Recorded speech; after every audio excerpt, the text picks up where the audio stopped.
إن الحمد لله والصلاة والسلام على أشرف الأنبياء والمرسلين وعلى آله وأصحابه أجمعين। সম্মানিত দর্শক শ্রোতা, মুমিনের জীবনের সবচাইতে বড় সম্পদ হলো তার ঈমান। ঈমান যদি বিক্রি হয়ে যায়, ঈমান যদি দুর্বল হয়, তাহলে পরে আল্লাহর সান্নিধ্য, আল্লাহর জান্নাত, আল্লাহর পুরস্কার সেটা আসলে খুবই সুদূর পরাহত হয়ে যায়। সেটা মানে অর্জন করা, জান্নাত, আল্লাহর কাছে পুরস্কার পাওয়া, সেটা অত্যন্ত কঠিন হয়ে যায়। কিরকম? ধরুন এই যে মজা, এটার দাম ধরেন 100 টাকা। এখন আপনার খুবই ইচ্ছা যে একটা মজা আপনি কিনে খাবেন, তো এটার জন্য আপনি অনেক পরিশ্রম করতেছেন, অনেক সাধনা করতেছেন। এটা একটা সিম্বলিক করতে বললাম, এটার দাম অনেক কোটি কোটি টাকাও হতে পারে, যার জন্য আপনি অনেক চেষ্টা সাধনা সবকিছু করলেন, কিন্তু করার পর ফলাফল দাঁড়ালো আপনি পাইলেন 98 টাকা, আর মূলত দাম ছিল 100 টাকা। তো এখন কোনো দোকানদার আপনাকে কি 100 টাকার জিনিসটা 98 টাকায় দিয়ে দিবে? আপনি কি দাবি করতে পারেন? যে বলবেন আমি অনেক কষ্ট করছি, অনেক পরিশ্রম করছি, অনেক চেষ্টা সাধনা করছি, কিন্তু আর সংগ্রহ করতে পারি নাই। এটা হলে কি আপনার প্রতি এই কেউ কেউ দয়া দেখাবে যে ঠিক আছে কষ্ট করছে? দেখাবে না। আপনাকে ওই 100 টাকা পর্যন্ত অর্জন করতে হবে, অর্জন করে আপনি ওই জিনিসটাকে পাবেন। ঈমানের বিষয়টা ঠিক এরকম। আপনি যদি সব ভালো কাজ সব করলেন, কিন্তু ঈমানের ঘাটতি আছে, যত ইবাদত করলেন মানুষের দেখাবার জন্য, দান সদকা করলেন মানুষের দেখাবার জন্য, নামাজ রোজা হজ যাকাত সব কিছু করলেন, কিছু আল্লাহকে সন্তুষ্টির জন্য, কিছু মানুষকে দেখাবার জন্য, তাহলে কি 100 পূরণ হলো? ঈমানের বিষয়টা এরকম। এটা বললাম এই জন্য, মুমিনের জীবনের ঈমানটা হলো সবচাইতে বেশি গুরুত্বপূর্ণ, ওইটা বুঝাবার জন্য। পৃথিবীতে দেখবেন জুলুম, কি মুসলমান কি অমুসলমান, প্রত্যেকের ভিতরে এরকম একটা জিনিস তৈরি হয়েছে, জুলুম। জুলুম করে কিছু অর্জন করতে চায়, আর মানুষের ভিতরে এই মেন্টালিটি তৈরি হয়েছে।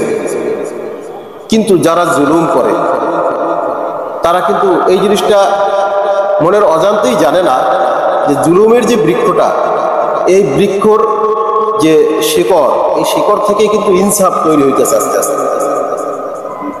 ইনসাফ কি? ধরেন একজন মানুষ, তার অনেক ক্ষমতা, সে মানুষের উপর জুলুম, অত্যাচার, বাড়ি দখল, জমি দখল, হ্যাঁ, ফিলিস্তিনে মানুষের দেখেন না অবস্থা, তার অস্ত্র আছে, ক্ষমতা আছে, সে মুসলিম মুসলমানদের উপর অত্যাচার করতেছে, তাদের বাড়িঘর ভেঙে ফেলতেছে, হত্যা করতেছে, জমি দখল করতেছে। কি এগুলো? জুলুম। কিন্তু এই জুলুমের নিচ থেকে একটা যে সফট পাওয়ার তৈরি হয়, সেটা হলো ইনসাফ। যে এখন সারা পৃথিবীতে কিন্তু ফিলিস্তিনি মানুষদের পক্ষে মানুষ দাঁড়াই গেছে, যে না, এই অত্যাচার হতে দেওয়া হতে পারে না। কিন্তু দুঃখের বিষয়, আরব নেতারা আছে, তারা আসলে নীরব। তাদের তো তেল সমৃদ্ধ দেশ, তো আরামায়েশে আছে, কিন্তু তারা জানে না যে আসলে যদি তারা, মুসলমানরা যদি এগিয়ে না আসে, আল্লাহ তাহলে অন্য আর একটা বিধর্মীদেরকে তাদের প্রতি দুর্বল করে বা তাদের সাহায্যের জন্য এগিয়ে নিয়ে আসবে তাদের। তো এর উদাহরণ যে জালেমের ঘরের থেকে, জালেমের গাছের যে শিকড় থেকে যে ইনসাফ তৈরি হয়, সেই উদাহরণ মহান রব্বুল আলামিন কোরআনের বহু জায়গায় ব্যক্ত করেছেন। ফিরআউনের ক্ষেত্রে আল্লাহ রব্বুল আলামিন বলছেন, দেখো ফিরআউনের যে স্ত্রী হযরত আসিয়া, তিনি পৃথিবীর সবচাইতে জুলুম বাদশার ভিতরে একজন ফিরআউন, তার স্ত্রী। অথচ দেখেন কি হয়েছে, তিনি হযরত মূসা, তার উপর ঈমান আনলেন।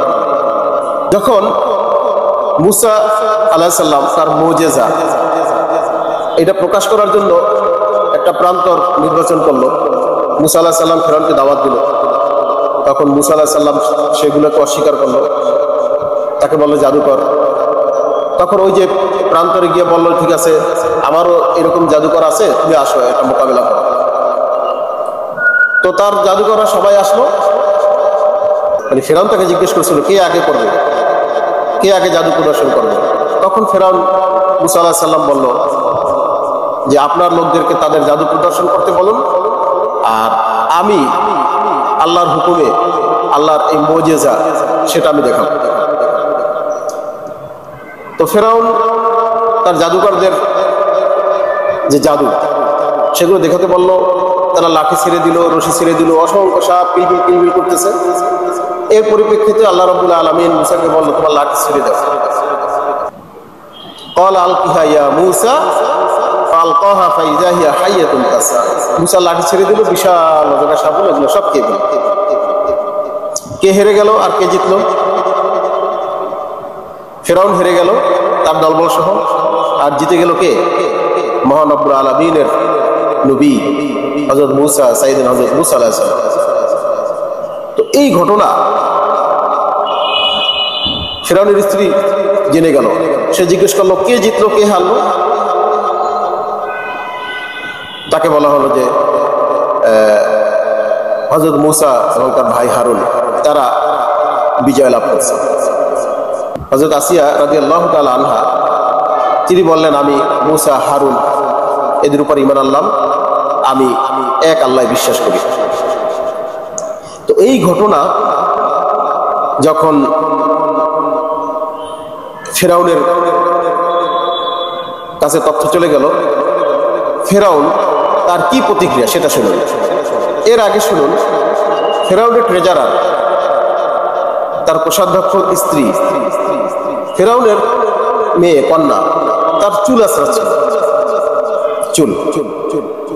তো এই সময় তার হাতের থেকে চিরুনিটা নিচে পড়ে গেছে। তাফসীর ইবনে কাসিরে এই ঘটনাগুলো বর্ণনা আছে। তিনি বললেন, যারা আল্লাহর সাথে অংশীদার স্থাপন করে, আল্লাহর সাথে শরীক করে, তাদের ধ্বংস হবে।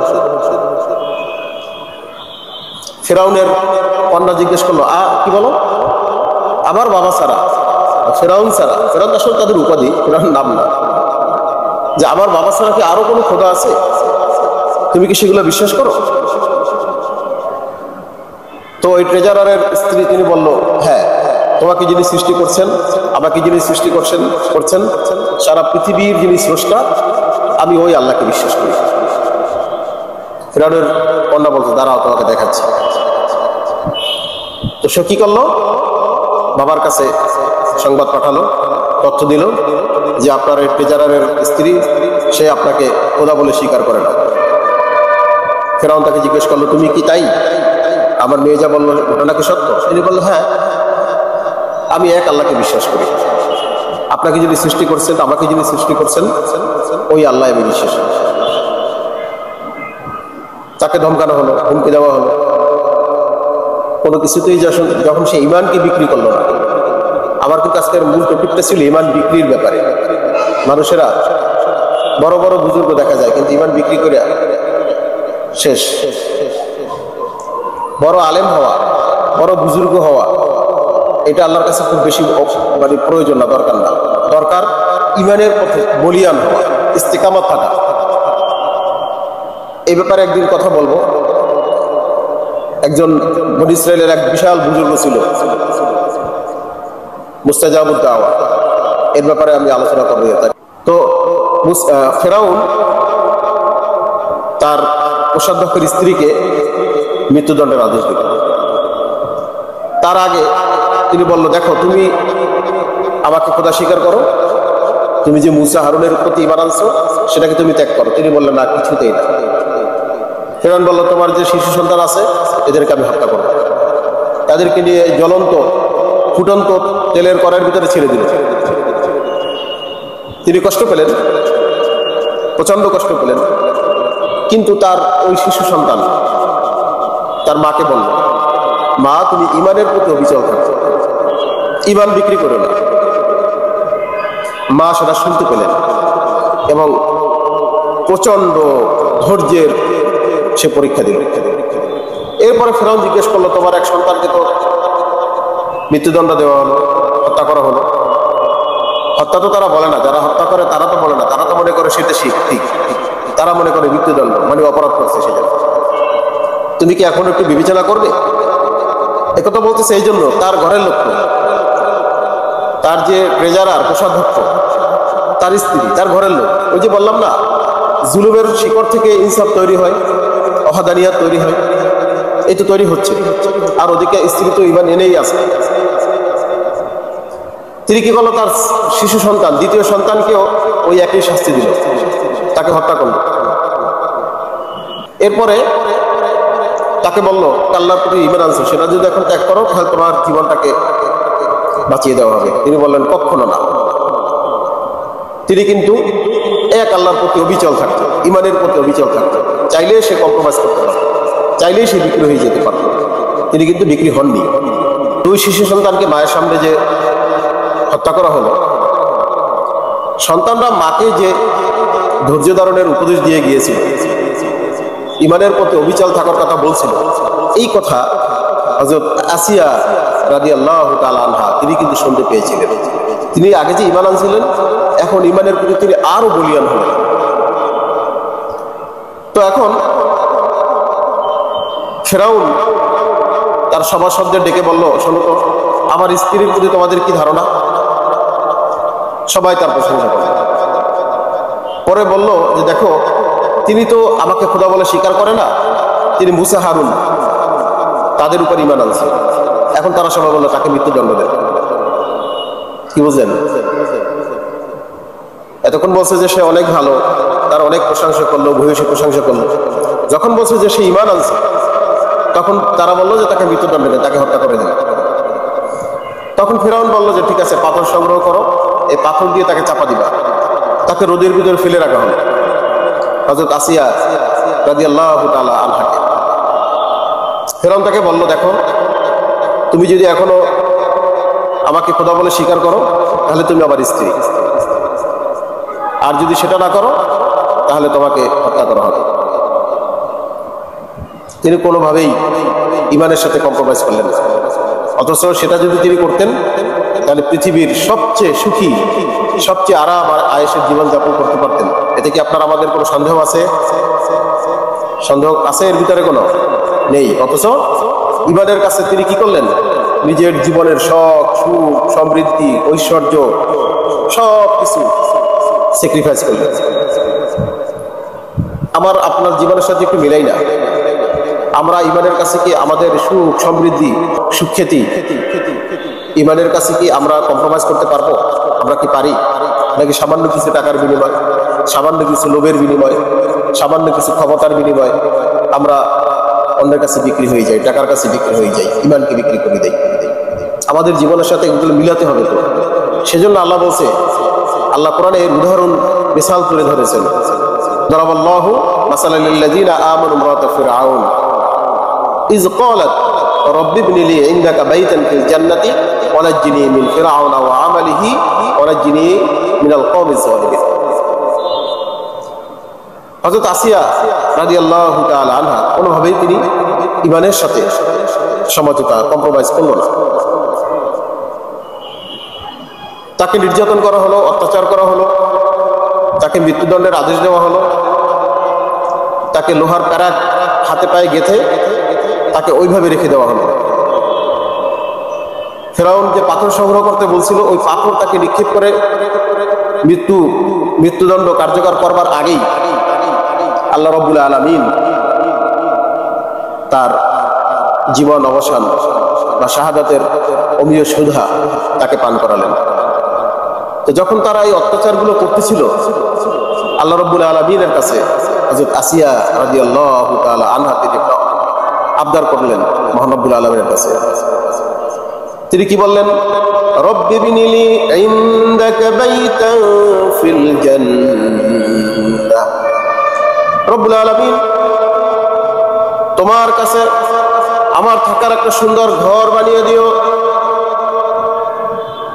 আমাদের সকলের প্রিয় শিল্পী বশির ভাই একটা গান তৈরি করছে না, মালিক তুমি জান্নাতে তোমার কাছে একটি ঘর বানিয়ে দিও। এই আরজিটা পেশ করছিল কে? হযরত আসিয়া রাদিয়াল্লাহু তাআলা আনহা। তো যখন তাকে অত্যাচার করছিল তিনি দেখতে পাচ্ছিল তার এই ঘর, এবং দেখে তিনি হেসে ফেলছিলেন।